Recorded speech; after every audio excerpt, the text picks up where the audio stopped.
Today, I'm gonna tell you guys how I managed to break the YouTube algorithm. Temporarily, of course.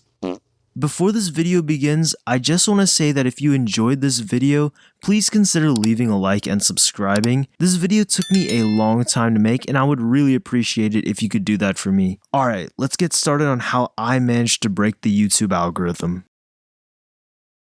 So in order for me to tell you how I did it, I have to give you guys some context. So let's go all the way back to September of 2020. This was back when I had a cool 115 subscribers. And you can see from the videos that I had uploaded at the time, the views I was getting on each video was terrible. This was also the time when I would be getting about 0 to 1 new subscribers every single day. So I was definitely a top of the line YouTuber at the time. Because my channel was growing really slowly at the time, I was looking for any way I could possibly grow my channel even just a little bit faster. And I ended up stumbling upon a video by vidIQ talking about YouTube Shorts. At the time, YouTube Shorts were a brand new thing. This is also before the YouTube Shorts interface was even implemented into YouTube. At the time, YouTube was still experimenting with YouTube Shorts, and because of this, vidIQ recommended people to start making YouTube Shorts, especially small channels. At the time, short-form content started becoming more and more popular because of Instagram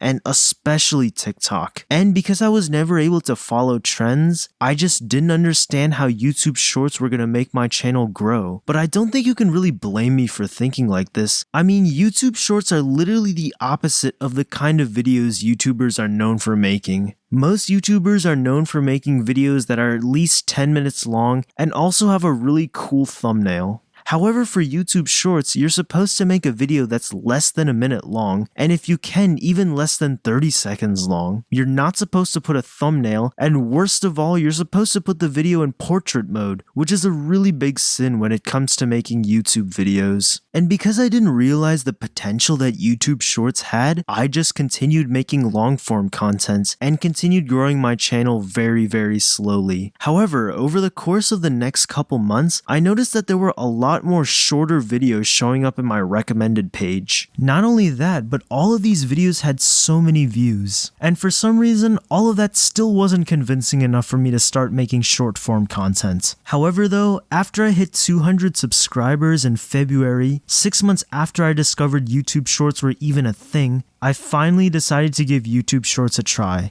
So, on February 21st, I made my very first YouTube short called How to Drag Click 30 CPS Plus. After an hour, I checked on the video and it had 12 views. Now, 12 views may not seem like a lot, but at the time, 12 views was insane. I was really surprised that this was working. So the next day, I made another YouTube short, and then I made another, and then another, and I kept on making YouTube shorts. By March 1st, that first YouTube short nearly had 500 views. At that point, that was one of the fastest growing videos on my channel. And this was all super crazy for me because I had never seen a video on my channel get so many views in such a short amount of time. Little did I know that was just the beginning. Now, if you remembered earlier, I mentioned that I started making a bunch of YouTube shorts ever since my first YouTube shorts started performing so well. However, most of those videos never breached more than 10,000 views. I decided to go back and rewatch How to Drag Click 30 CPS Plus. That way, I could see if maybe I possibly did something in that video that attracted more attention. After watching the video a few more times, I couldn't really figure out why this video was doing so much better than all of my other YouTube shorts. However, I did notice one thing. I was kind of being vague about certain concepts in the video. An example of a concept that I was being vague about is double clicking. So early on in April, I decided to make a video called What is Double Clicking? Doing this, I would be able to provide some clarification for people who weren't able to understand what I meant by double clicking, and this video would have also been related to drag clicking. And after I uploaded the video, I went and checked my first YouTube short to see how many views views it had, and it had just gotten over 100,000 views. I was super excited at this point because I had never had a video get over 100,000 views, ever. But it doesn't stop there, because in less than a week, the video hit over 200,000 views. Not only that, I was also rapidly gaining subscribers at the time. From that point forward, the video just kept getting bigger and bigger. But did this happen with any other video on my channel? Do you remember when I said I made that double clicking video? Let me show you the analytics for it, because I think it explains itself better than I could. This YouTube short grew even faster than my first YouTube short. I mean,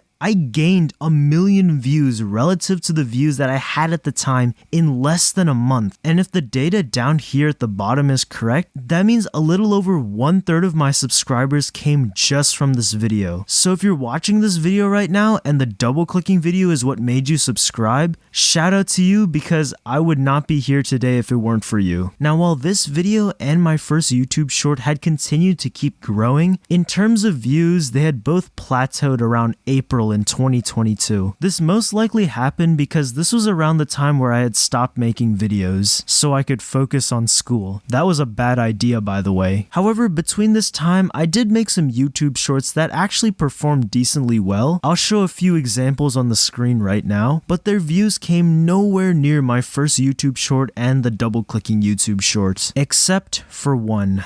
There was one outlier. This video. I always thought those content farms that make life hacks were super funny, so I decided to do a drag clicking take on that, and all I can say is that was one of the best decisions I've ever made. To this day, this is the most viewed video on my channel. I guess other people agreed about my take on content farms. To this day, these 3 videos are the most responsible for my success. Funny enough, they're actually still gaining views to this day. So finally, to answer the question, how I broke the YouTube algorithm, well, I can't really give you guys a 100% accurate answer, because for all I know, YouTube could have just wanted to make these 3 specific YouTube Shorts videos as popular as possible. However, I don't feel like that's what happened. Was it because I started making YouTube Shorts? Maybe, but I don't think just YouTube Shorts were responsible for this. Don't get me wrong, YouTube Shorts definitely played a big part in my success due to how popular short form content was at the time. But I think it was also due to the topic of what I was making my videos on, which was drag clicking. And at the time, everybody in the Minecraft PvP community was trying to learn how to drag click. Everybody wanted to learn how to god bridge. So to put it all together, I basically was making YouTube shorts on something that was very popular at the time. This concept is actually called trendjacking. Essentially what it means is you make content on whatever's popular at the moment. What I find really interesting though is that the time when I uploaded the drag clicking life hacks YouTube short, drag clicking had already lost a lot of its popularity. So the fact that it's the most viewed video on my channel is even crazier. So what's my final verdict, and how can you also break the YouTube algorithm? Well, my answer to you is just make YouTube shorts. Make it on whatever you like. Of course, if you make it on what's popular, you can grow your channel even faster, but you don't really have to. I've made YouTube shorts on non-drag clicking related videos, and they've performed okay, or at least what I think is okay. But if you make trendy YouTube shorts, your success is guaranteed for sure. Sometimes I really wonder what would have happened if I started making YouTube shorts back in September of 2020 when I had first just discovered them. Would my channel be even bigger than it is today? It could have been, however, drag clicking wasn't popular at the time, so maybe not. It's just one of those things I think about here and there. And while in this video I am making YouTube shorts to seem like the greatest thing ever, it actually did come with some unforeseen negative side effects toward my channel. However, I'm not going to talk about them in this video. If you'd like to see a video where I do talk about them, make sure to like and subscribe and let me know in the comments, and I will make a part 2 to this video. But yeah, that's all I have to say. That's how I broke the YouTube algorithm, and if you follow my tips, you could potentially break the YouTube algorithm. For the last time, if you did like this video, make sure you subscribe,